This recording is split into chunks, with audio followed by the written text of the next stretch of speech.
Welcome to Talk Commerce, the podcast where we unpack the world of e-commerce and online marketing.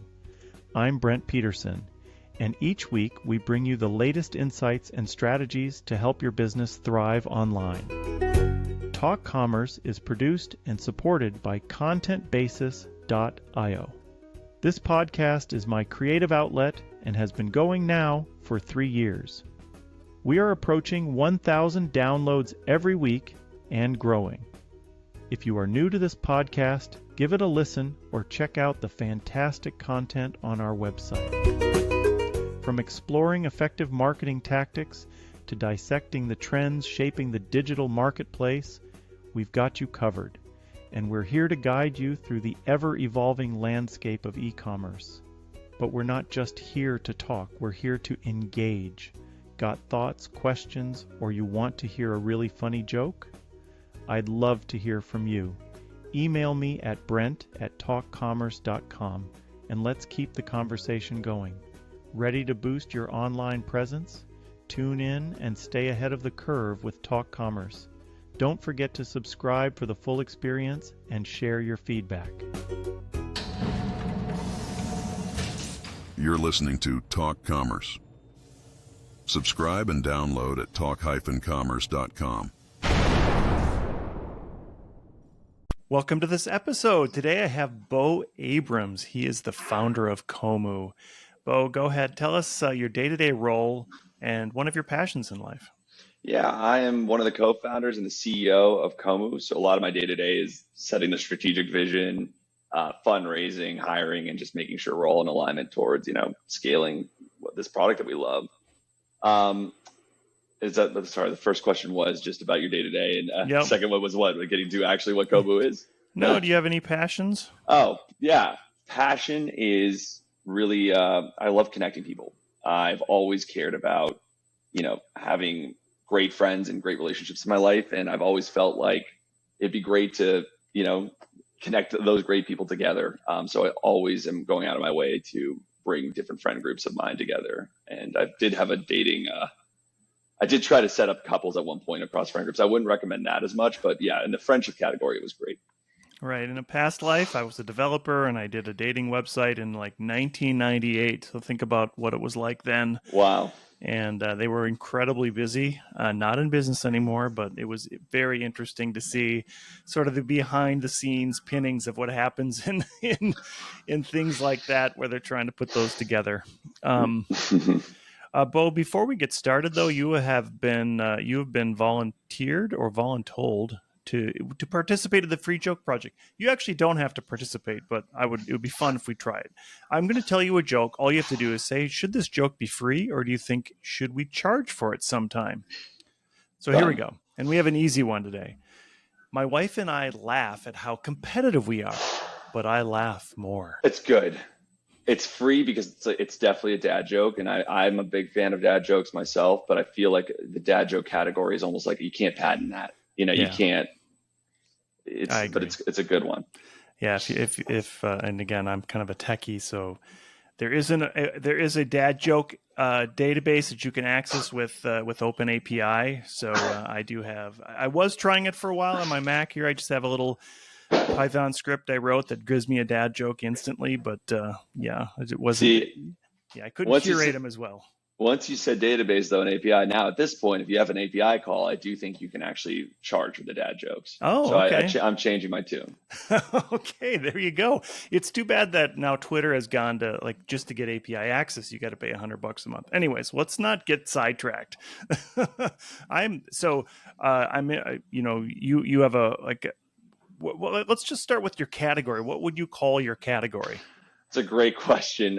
We would put ourselves in really a social network category, but obviously, we also really kind of play into hospitality and travel in the broader sectors. Yeah, so you wouldn't say necessarily Airbnb, but more of a connection point, so people will find the places where they can be. Is that correct? Almost. I mean, the truth is, like, we love and admire Airbnb and Vrbo, but that's the short-term rental category, and we're really trying to prove out that there's a whole different category that's emerging right now that we think we're leading in, which is it's a network for sharing primary homes. It's really the home sharing category, and that the short-term rental category is really a professionalized, separate, space now. Yeah, and in the green room, we did talk about a little bit about trusted house sitters. We did trusted house sitters, and it was a great resource for us. We had a bigger dog, so we couldn't travel with it, but it was a great resource to have people come in and watch the dog and watch the house. And so, tell us a little bit about how you align with that model. Yeah, I mean, I think that I'm a big fan of trusted house sitters. I've also been on the sitting side of trusted house sitters.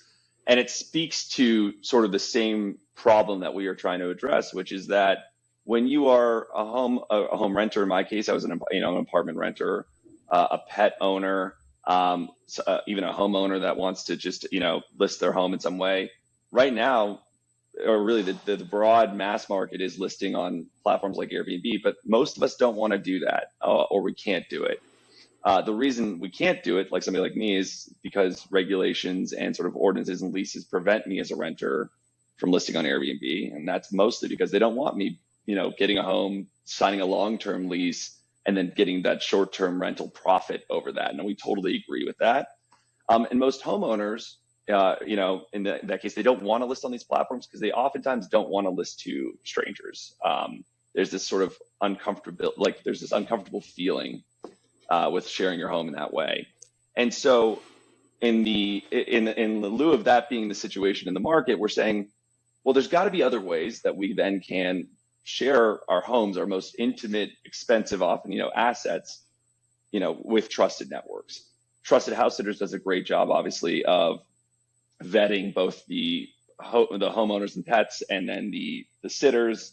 But that's a great use case of saying, hey, I don't want to list my home for profit. I really just have a dog that I care about, that I don't want to put it into a kennel, and, not have it be home and watch for. And then it's a great win for the sitters that are like, well, it's really expensive otherwise to go book another place. And this is a great win of, like, I'm paying a small subscription to get 2 weeks in an amazing home. And so we're in the same vein, really, like, we're trying to roll all of this up into one social-based platform where anyone can share their homes with and through their trusted network. So people are sharing their homes for free on Kommu with their friends. They're oftentimes subletting to friends of friends or group members. There's a group for home swappers. There's a group for trusted house and pet sitters. And the idea is almost like we're trying to become this one OTA that wraps that all together and shows an individual like yourself all of the people that you're connected to and how you're connected to them.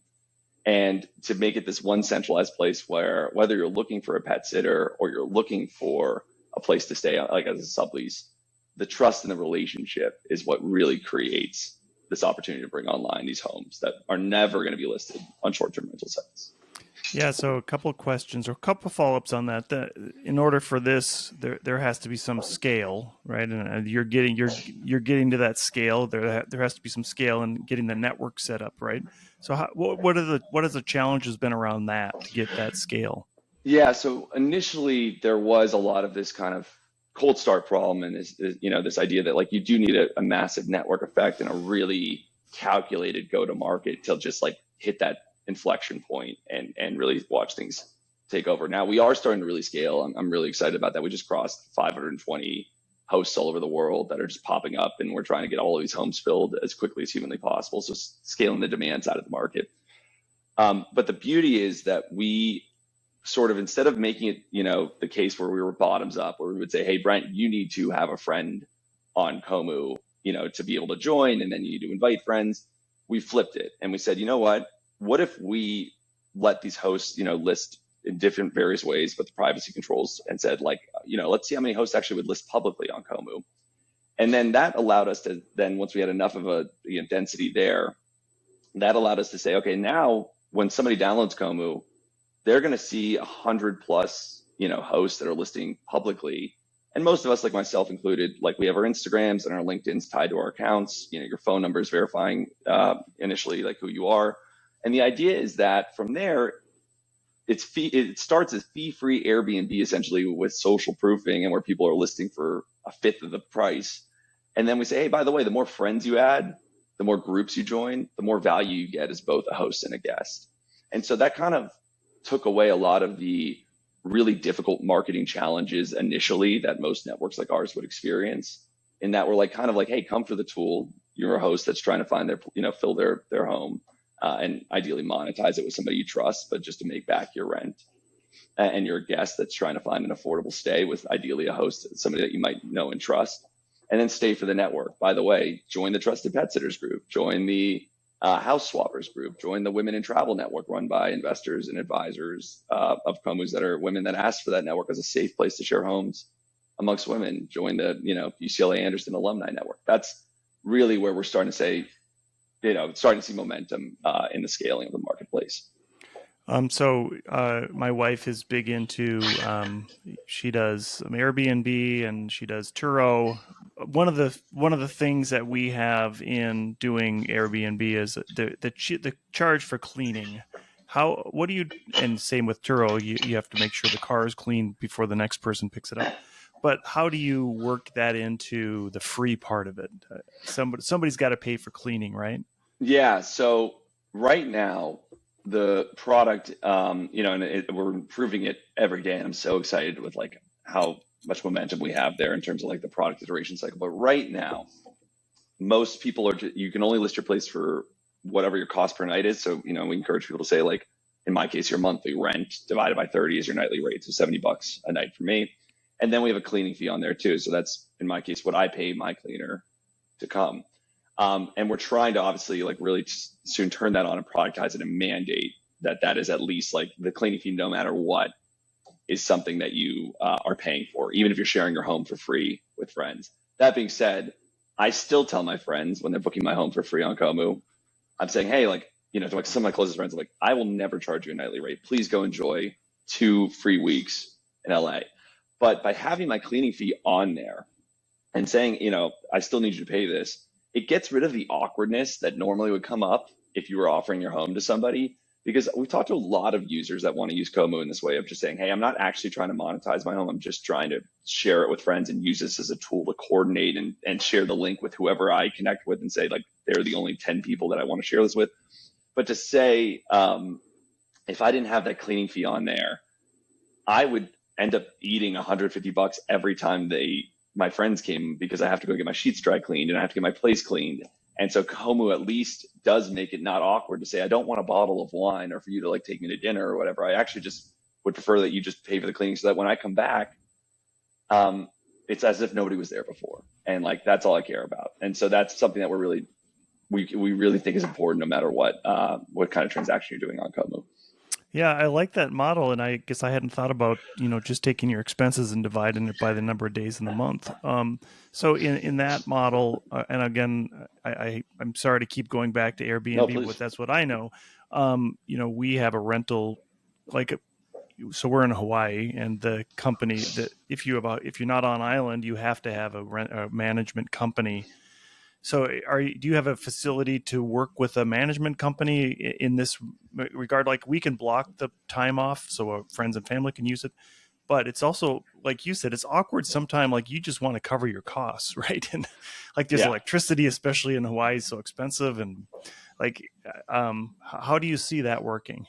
So that is really the whole opportunity, is to say, like, at the most expensive level that you could ever be listing your home on Kommu, it has to be the maximum value should be covering costs. And like, we are going to build more features into Kommu to ensure that people are not trying to profit listing their homes on Kommu. Like, as you can imagine, what's great about the go-to-market and being public is that you're giving people this really broad, vibrant network to start. But if you don't have those rules in place, ultimately what ends up happening is, like, we believe that people will maybe inevitably get greedy if they realize that their place is in high demand. And that greed will then somehow eventually turn you into a short-term rental platform.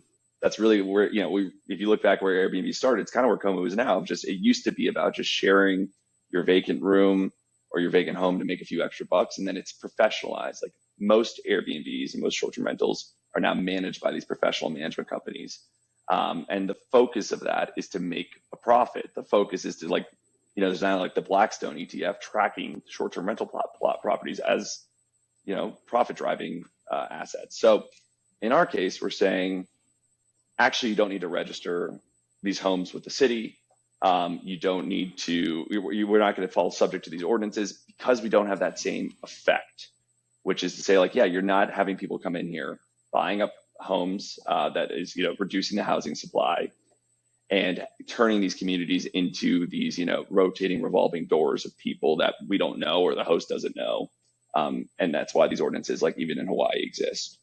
That being said, that means we have to enforce that people are listing and, for their costs at the maximum, or it might just be, in your case, like a good example is when you want to just find a pet sitter. It's not that you need to charge your expenses. It's that it's actually just more valuable for you to find somebody that you know and trust that's going to take good care of your home and your dog while you're away. But it's giving you all of those options.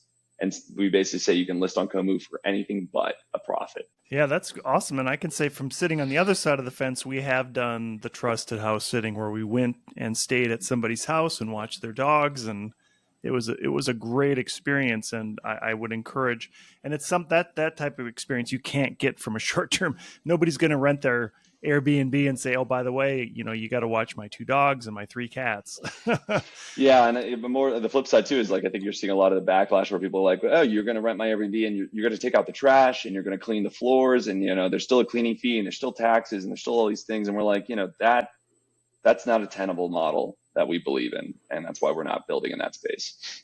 And what about, I think one thing that's always interesting is stuff like, what if you wanted to I'm assuming you just say, hey, you can use our surfboards, or you can use our snow skis if you're in the north, or whatever. Like it's kind of open to the host to say what and they can and can't use. I think I've heard that trusted house sitters sometimes they may even have access to the owner's car. Yeah, the car is one that is definitely top of mind. Especially because we have a lot of concentration right now with our user base being between LA and New York. And the New Yorkers, when they're going to LA, like their first thought, especially for like a 2-week plus trip, is like, how am I going to get around? I might have to Uber and Lyft everywhere. It's pretty expensive. And so cars do come into play. And what's cool about cars is actually you can just call up your auto insurance company and add a guest onto the insurance for like a month for, a $20 premium, and they're covered. And so if you're cool with sharing your car and this is somebody that you maybe know and trust, like that's awesome. That being said, for the most part, the relationship and the social component of Kommu, has people less in that mindset of like, oh, my valuable things, like my setup, like I'm concerned, like who is this person coming into my home?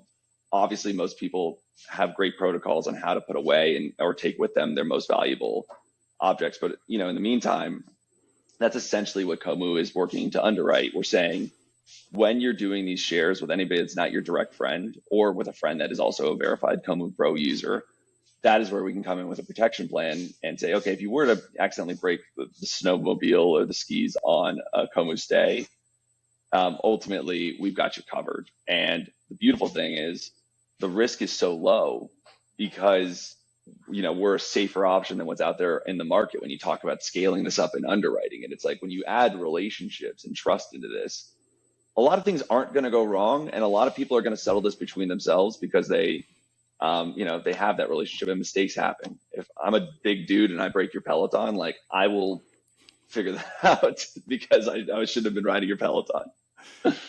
Yeah, I mean, I suppose you just have a whole litany of some rules that they can and places they can, what the things they can use within the house. It kind of I'm also a spin lister user. I think that you probably hit the right topic here for me anyways, but spin listers where you can list your bikes. And the problem I saw in Spin Lister, and this kind of goes back to the insurance part, is they maxed out at, I think, $4,000. And if you're a biker, you know that you sometimes can't even get into a bike for $4,000. Your bike might be $8,000. So I was always a little apprehensive of putting all of my bikes onto Spin Lister. And by the way, the formula for the number of bikes you need in your garage is N equals N plus 1. Wow. Yeah. I mean, I've dabbled with like looking into cycling a little bit, but I'm definitely, as a founder right now, not engaging in anything that isn't necessary at this moment for me. But I think that's exactly it. It's like traditional marketplaces when you're trying to be a marketplace where one of the key reasons why people stay on there is the insurance coverage. You have to make sure you're dealing with a product that makes sense to have a marketplace for, right? And those bikes are a great example of, like, if you're really an avid cyclist, you're an evangelist in this category, you probably have a bike that's worth more than $4,000 that you really care about. And if you're not covered on this behavior where people are riding your bike, like the reason they're even paying for it is to go ride it and like put risk onto it, then, is that really the place that you're going to keep turning to when you're trying to share your bike? Or you're going to try to share it with maybe friends or people that you trust? Yeah, I mean, that's a good point, and I didn't try not to derail us, but so there is some built-in insurance is what I was trying to get into to make sure that if there is some loss or there's some, and I guess too, don't leave your Rolex on the table, right? Exactly. And friends or not, if you leave your whatever very expensive piece of jewelry out. Exactly. It's that the connection and the social piece actually has already started as a naturally, like it's already, we haven't had a single incident across over 250 stays on Kommu. Like, people are incredibly respectful of each other's homes. People are, currently paying peer-to-peer via Venmo or PayPal. Like, everything's gone off smoothly as we're preparing to turn on all of these membership services. But of course they want to know that they're covered, because mistakes happen and things happen. And ultimately, like, we're there to say, like, we've got you covered, Kommu's got your back, and we're going to make this as safe and trusted as humanly possible, and still scale to a massive network. So now coming back to how you guys make money, your money is made through membership? Yeah. So on the consumer side, it's primarily through subscriptions, to say, if you want to get access to friends of friends, to groups, to people listening to all of Kommu, that's where you need to pay a small annual subscription fee, which is equal to, and it's similar to Trusted House Sitters, like equal to like one night at a short-term rental. And the idea is you do one night or basically 2 nights on Kommu per year as a host or guest. You make that back that money, and everything above that is just savings to you, and value to you that you couldn't get elsewhere if you're a renter like me trying to list.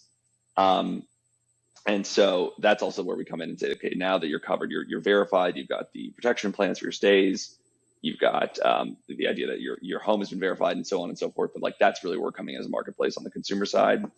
And then we also have another business model that we're really proud of, where we sell directly to businesses. And so we go to really, Series A to Series C startups that have traveling, oftentimes sales forces, but traveling employees. And we say, like, what if those employees, when they're going to New York, what if they stayed with their friends in a spare room or a vacant home instead of a hotel? Would you gift their friends $100 a night flat for opting to choose to save the company money? And most of those companies are like, yeah, as long as you're handling liability and payment and you're that network that bridges that, we're super down for that. So in that model, we take a small fee of what we disperse to hosts as a success fee. But it's awesome because it's like a cool thing to go to your friends and say, hey, my company will give you $1,000 of passive income for something that you probably would do anyways, which is like, let me stay at your home and ideally see you if it's a spare room. All we got to do is book it on Kommu and check this box. Are you down? And they're like, yep. And so we're really excited about that model. Yeah, that's interesting. And I think we talked a little bit about Furnished Finder. We get traveling nurses on Furnished Finder. And I know that also Furnished Finder will do an entire house for a long term. Say if somebody's got a fellowship at a university, or does that model work the same for you?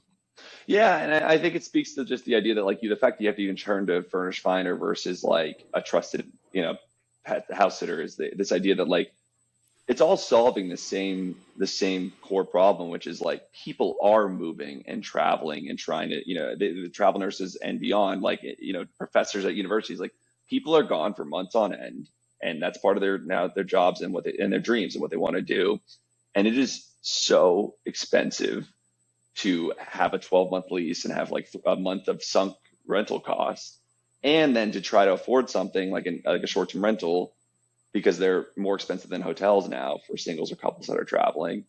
And so they're turning to platforms like a Furnished Finder or Trusted House Sitters or, Facebook groups or WhatsApp or texting or Instagram posts to try to find something that is affordable and trusted. And in the worst case scenario on the trust side, they're often turning to like Craigslist or Facebook Marketplace, where there's no mechanisms to kind of social proof or trust that person, or even hostels, which, like, I'm a giant man and I wouldn't go stay in a hostel right now. No, it's not that I don't trust the people I'm staying with, but it's just that feeling of like I don't have my own room or my privacy, and like what do I do with my things? So it is we do support the trusted sort of the furnished finder model, but really like we're again it's all trying to come onto the same brand platform. So what are you most excited about now as you're growing and scaling? What is it that as we go into these last couple of quarters in 2024 and in the next year, what are you really excited about? First and foremost, I'm just so excited at like the genuine community that we've built at Kommu that is scaling, and it's this idea that like, you know, Gus and I are two guys that saw a problem. Like we went to business school. My Gus, my co-founder, we met and we had no intention of starting a company. It's not like we worked at Airbnb and we like saw an opportunity. We spun this out and we're like, we're gonna go do that. We're just like, man, this is our problem. It's kind of crazy that we met in business school and we were remote capable workers before the pandemic. And we both realized like, wait a second, even with decently, well-paying jobs, like we couldn't afford to travel.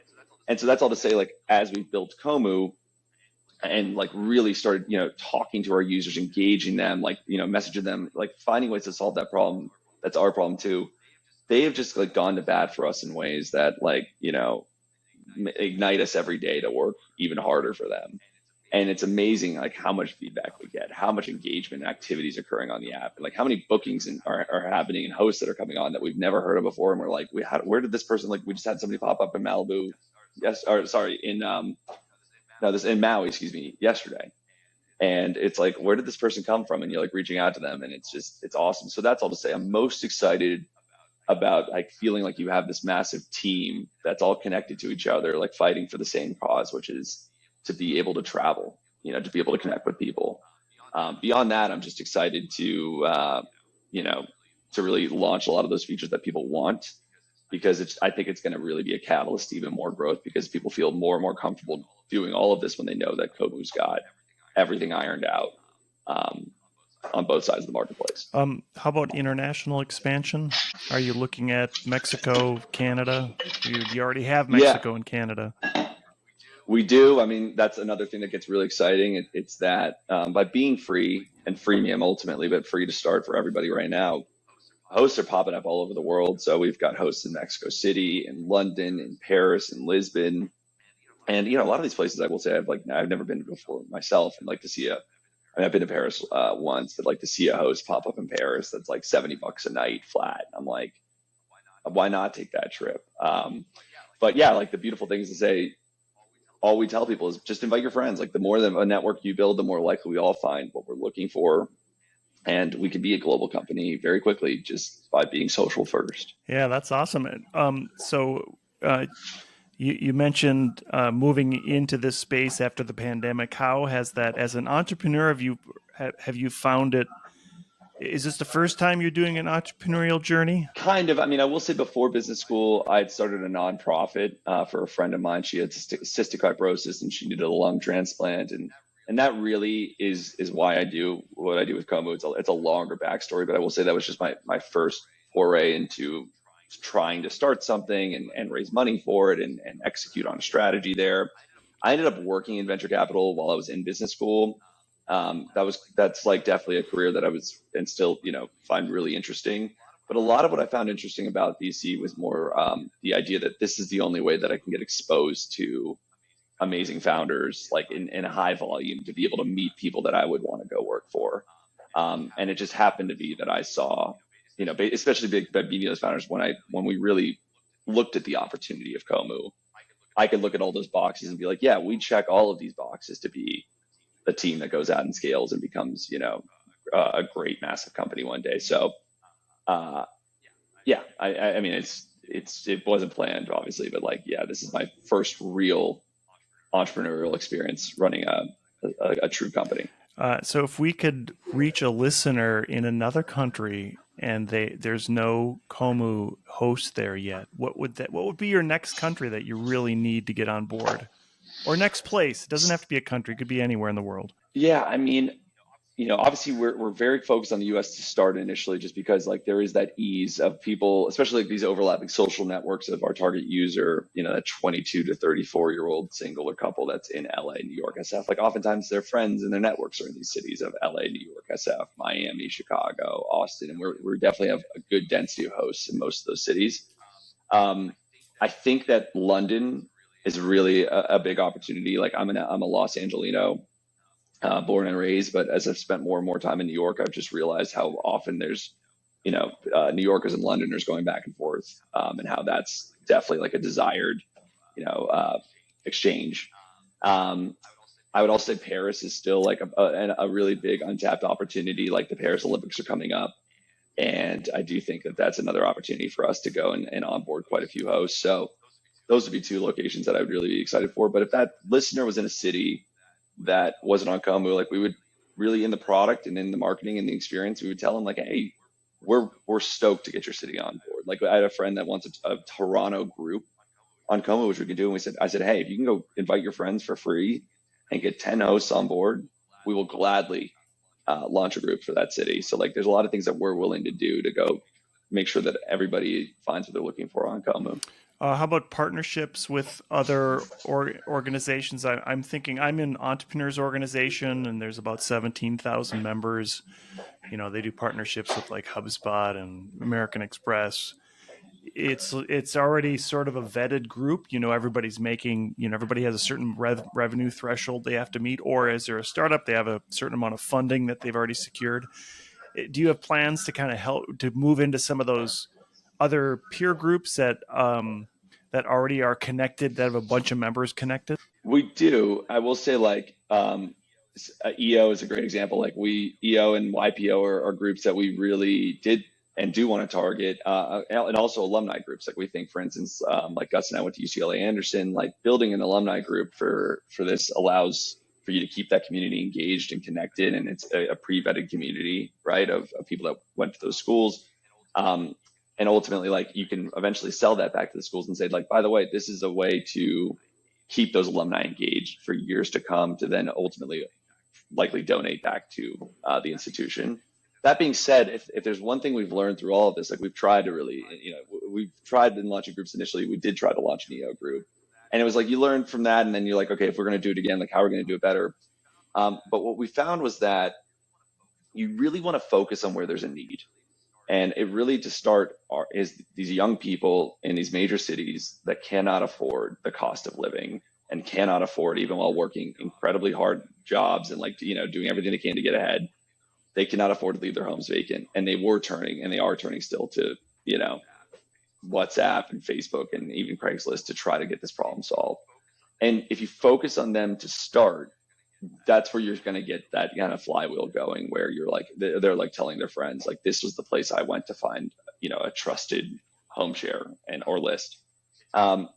It's really getting that group on and like winning them first. And then as we're growing, as we're, obviously raising more and expanding more, being ruthless in our go-to-market with launching and onboarding groups like EO and knowing like exactly from all the learnings of what we've done before there, or what the mistakes that we might have made, how we're going to launch an EO group, how we're going to partner with them to make sure that those members understand the value of what we're creating, and really give them the controls on how they want to manage and run their own EO Kommu group. That's awesome. So, Bo, we have a few minutes left. As I close out the podcast, I give everybody a chance to do a shameless plug about anything they'd like. What would you like to plug today? I am going to shamelessly plug Kommu, and I'm going to say it in this way. Marketing obviously is a tough challenge when you're so excited about a product that you have and you want to, really scale it. But shamelessness and being just an out there cringy founder has been one of the greatest assets that I think I brought to the table, because all I want to do is tell everybody about Kommu and what we've built, because we have the confidence now to know that people come to Kommu, they love it, they engage, and they retain, ideally for life. And so I would just tell your listeners, like, please feel free to go download Kommu in the App Store. We're working on getting Android out as soon as humanly possible. But the app is free. Invite your friends. Like, the more the merrier. Again, the more people you connect with and invite, the more homes you're likely to find, the more guests you're likely to find. And from there, like, we'll take care of the rest. We just need you to go download and help us, scale this thing to the next level. Bo Abrams, I'll make sure I get. Oh, well, tell us how they get a hold of you. Give us some contact information just for the people that are listening. Yeah, I mean, feel free to add me on LinkedIn or send me a message there. You can also send me a message or follow me on Twitter. But I'm always in the DMs. My Twitter handle is at Bo H Abrams. And then you can also follow our socials for Kommu. So at Go Kommu is most of the handles. Our TikTok is at Kommu, and then there is a Bo and Gus TikTok where we are just more like founders talking about our journey. So you can follow us there. But either way, like any of those inboxes I check frequently, so That's I'm happy awesome. to connect there. Yeah. You can also connect with me on Kommu and message All me right. directly Yeah, I'll there. make sure I get all those in the show notes. Bo Abrams, it's been such a great conversation. Thank you so much for being here. Brent, thanks for having me. Really enjoyed the conversation. Talk Commerce is a production of Content Basis LLC. For more creative content, go to contentbasis.io.